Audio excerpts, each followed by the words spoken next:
श्री सीताराम जी महाराज की जय। श्री हनुमान जी महाराज की जय।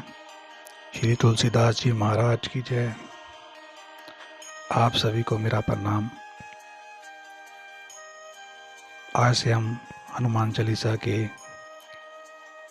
चौपाइयाँ शुरू कर रहे हैं, क्योंकि हनुमान चालीसा में 3 दोहे हैं और 40 चौपाइयाँ हैं।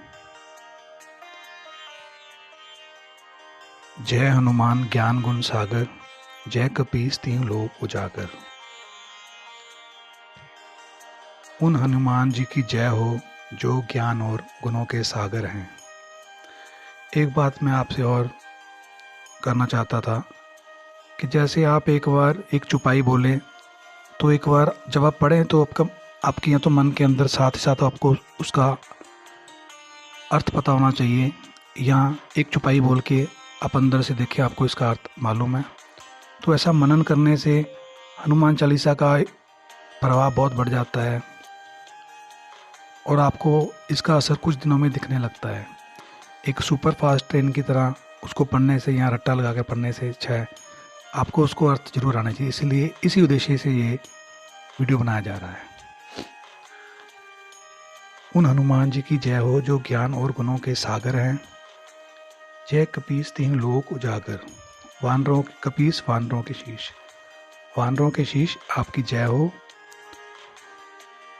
तीनों लोक उजागर, तीनों लोकों में आपकी कीर्ति महिमा उजागर है। अब ज्ञान आता कहाँ से है? ज्ञान गुरु से ही मिलता है। हनुमान जी को ज्ञान अपने गुरु से ही मिला है। हनुमान जी के गुरु सूर्यदेव हैं।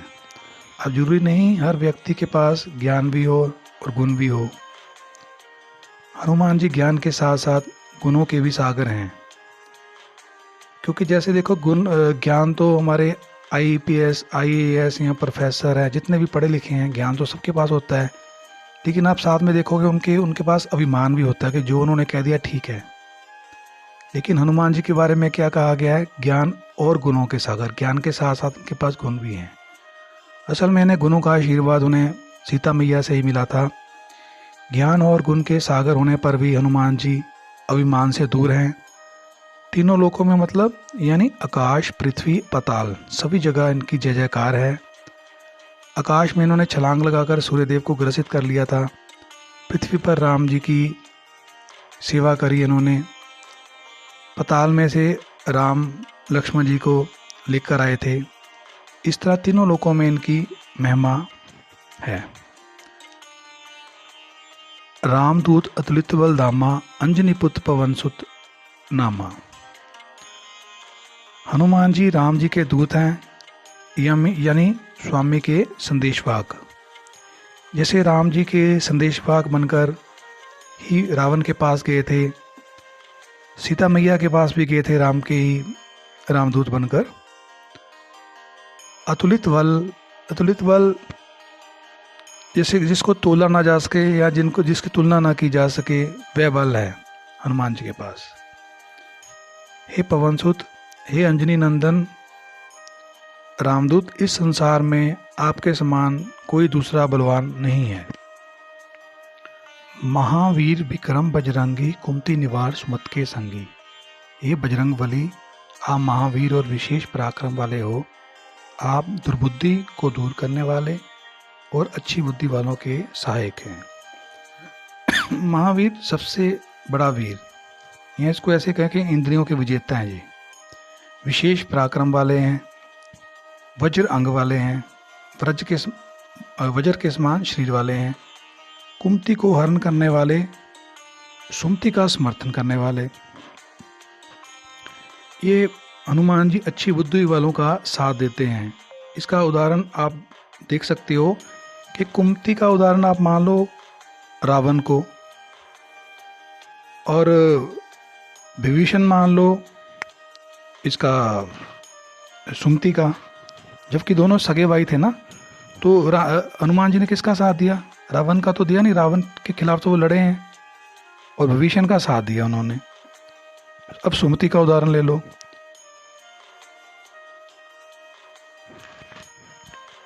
इस उदाहरण में हम दोनों सगे भाइयों की ही बात कर लेते हैं। जैसे रावण की कुमति हुई और विभीषण की सुमति हुई। अब लगा लो बाली और सुग्रीव को। बाली की कुमति थी और सुग्रीव की सुमति थी। अब आप देखो उन्होंने किसका साथ दिया, सुमति का साथ दिया ना उन्होंने सुग्रीव का साथ दिया, उन्होंने विभीषण का साथ दिया। जबकि किसके खिलाफ लड़े वो, रावण और बाली के खिलाफ। अब आप ही देख लो कि हनुमान जी किस तरफ हैं। कंचन वर्ण विराज सुवेशा, कानन कुंडल कुंचित केसा। यहाँ हनुमान जी के थोड़ा रूप के बारे में बताया गया है कि इनका सोने का वर्ण है, कंचन वर्ण। वेश इनका बहुत सुंदर है। कानों में कुंडल धारण करते हैं। कुंचित केसा, घुंघराले केश वाले हैं। कुंचित हो गया मतलब सीधे नहीं, थोड़े घुंघराले से बाल। अब भावनात्मक मीनिंग में ये है कि हनुमान जी ने जो कानों के कुंडल हैं, वो राम कथा को श्रवण करना ही उनके कानों के कुंडल हैं। अब अगला करते हैं। हाथ वज्र और ध्वजा विराजे, कांधे मूज जनेऊ साजे। आपके हाथों में वज्र और ध्वजा है तथा आपके कंधे पर मूज का जनेऊ आपकी शोभा को बढ़ा रहा है। हनुमान जी के हाथों में, एक हाथ में उन्होंने गदा ले रखी है और एक हाथ में ध्वजा ले रखी है। मूज का जनेऊ धारण कर रखा है कंधे पर। गदा उन्होंने राक्षसों के मर्दन के लिए उठा रखी है, राम जी की सेवा के लिए उठा रखी है, तथा ध्वजा राम जी के यश बढ़ाने के लिए उठा रखी है। किसी की ध्वजा उठाने कहते हैं ना, किसी की तेरी ध्वजा झूल रहे हैं, उसका मतलब उसके यश के लिए। आपका कंचन जैसा रंग है। आप सुंदर वस्त्रों से तथा कानों में कुंडल और घुंघराले बालों से सुशोभित हैं। अब अगली चौपाई। शंकर सुंवर केसरी नंदन, तेज प्रताप महाजगबंदन। शंकर सुवन, हे शंकर के अवतार, हे केसरी नंदन, आपके पराक्रम और महान यश की सारे संसार में वंदना होती है। महाजगबंदन, सारे संसार में वंदना होती है। ये शंकर जी के अवतार हैं। तो एक चीज़ और आप देखेंगे कि हनुमान जी के साथ हमेशा ना महा शब्द का उच्चारण होता है, महावीर। देखो बाकी सारे वीर हैं, पर हनुमान जी के लिए लगाया गया महावीर। बाकियों के लिए प्रभु लगाया गया, हनुमान जी के लिए महाप्रभु। बाकियों के लिए लगाया गया जगवंदन, पर हनुमान जी के लिए महाजगवंदन। देखो क्योंकि ये शंकर जी के तेज से उत्पन्न हुए हैं ना हनुमान जी, तो जैसे शंकर जी को भी महादेव कहा जाता है, उसी तरह हनुमान जी को भी महावीर, महाप्रभु, महाजगवंदन। अगली चौपाई करेंगे। विद्यावान गुणी अति चातुर, राम काज करवे को आतुर। आप अत्यंत चतुर, विद्यावान और गुणवान हैं। आप सदा भगवान श्री राम के कार्य को आतुर रहते हैं। यहाँ भी हनुमान जी के लिए असल में पहले 10 चौपाइयों में ना हनुमान जी के बारे में ज़्यादा बताया गया है कि उनका रंग रूप कैसा है। विद्या हमें गुरु से ही मिलती है और हनुमान जी के गुरु सूर्यदेव हैं। उन्होंने ज्ञान सूर्यदेव से लिया था, क्योंकि उनकी माता ने कहा था कि तुम सूर्यदेव से जाकर ज्ञान लो। और गुरु सूर्यदेव से कहा कि मेरे गुरु बन जाओ, पर सूर्यदेव कहते हैं कि मैं तो एक जगह कहीं रुकता नहीं हूँ, तो आप मेरे से ज्ञान कैसे ले पाओगे? क्योंकि मैं रुकता नहीं हूँ, मैं आगे हूँगा, आप पीछे हूँगा, फिर आप ज्ञान नहीं ले पाओगे। अगर आप मेरे आगे हो जाओ तो मैं आपके पीछे हूँगा, फिर आप मेरे से ज्ञान नहीं ले पाओगे। तो हनुमान जी ने कहा मैं ऐसे करता हूँ, मैं आपके आगे आपकी तरफ मुंह करके मैं पीछे पीछे की तरफ चलूँगा और हम एक दूसरे के आमने सामने हो जाएंगे। तो सूर्य भगवान कहते हैं तो क्या ज्ञान लोगे, आप पहले ही मेरे से उल्ट चल रहे हो। तो हनुमान जी ने कहा इसलिए तो मैंने आपको गुरु बनाया कि मेरे को ज्ञान दो कि मेरे को कोई कार्य कैसे करना है, नहीं करना है, इसीलिए तो मैं आपके पास आया हूँ। ये एक छोटा सा वृत्तांत है। आप अत्यंत चतुर, विद्यावान और गुणवान हैं। आप हमेशा श्री राम जी के कार्य करने के लिए आतुर रहते हैं। तो इसमें तो कोई संशय ही नहीं कि जितने रामायण जिसने पढ़ी है, सुनी है, उसको तो पता ही होगा कि हनुमान जी राम जी के कार्य के लिए कितने तत्पर रहते थे।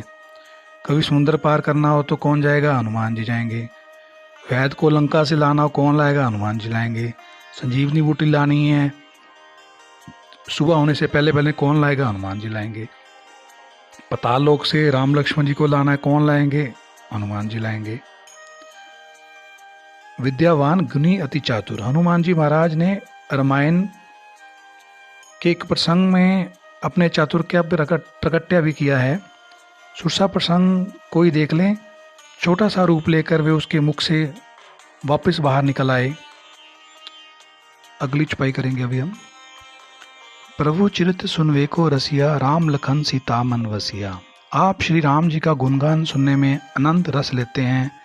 भगवान श्री राम, माता सीता व लक्ष्मण सहित आपके हृदय में बसते हैं। अब इसको ऐसे भी कह सकते हैं कि हनुमान जी के दिल में भी ये बसते हैं, और इस तरह समझ सकते हैं कि श्री राम, माता सीता और लक्ष्मण के हृदय में भी हनुमान जी बसते हैं। अब दोनों तरह से इस बात को ले सकते हैं। तो पहले पंक्ति में आया कि राम काज करवे को आतुर, अब आया कि रामचरित्र सुनवे को रसिया, प्रभु चरित्र सुनवे को रसिया। मतलब पहले उनके काम करते हैं, फिर उनके चरित्र को सुनते हैं। अभी भी ये बात प्रचलित है कि जहाँ राम कथा तथा कीर्तन हो वहाँ हनुमान जी हमेशा उपस्थित रहते हैं। ये भी कहा जाता है कि जहाँ कहीं भी राम कथा हो उस कथा में हनुमान जी सबसे पहले आते हैं और सबसे बाद जाते हैं। सूक्ष्म रूप धरि सिए दिखावा, विकट रूप धरि लंक जरावा। सूक्ष्म रूप धरि, हनुमान जी ने जब अति छोटा रूप धारण करके माता जानकी को दिखाया तथा जब भयंकर रूप धारण किया, तो फिर जब रावण के पास गए तो उन्होंने भयंकर रूप धारण करके रावण की लंका जलाई। रामायण के एक प्रसंग में आता है कि जब सीता मैया पास जाकर सूक्ष्म रूप लेकर जानकी जी को भरोसा देते हैं कि आप चिंता ना करें, राम जी वानरों की सेना के साथ रावण पर हमला करेंगे, तो सीता मैया के मन में है तो इतने छोटे छोटे वानर, इतने बड़े बड़े राक्षस हैं। पर फिर हनुमान जी ने अपना दूसरा रूप भी दिखाया उनको, तथा सीता मैया को भरोसा हुआ कि नहीं ठीक है, ये राक्षसों को हरा पाएंगे।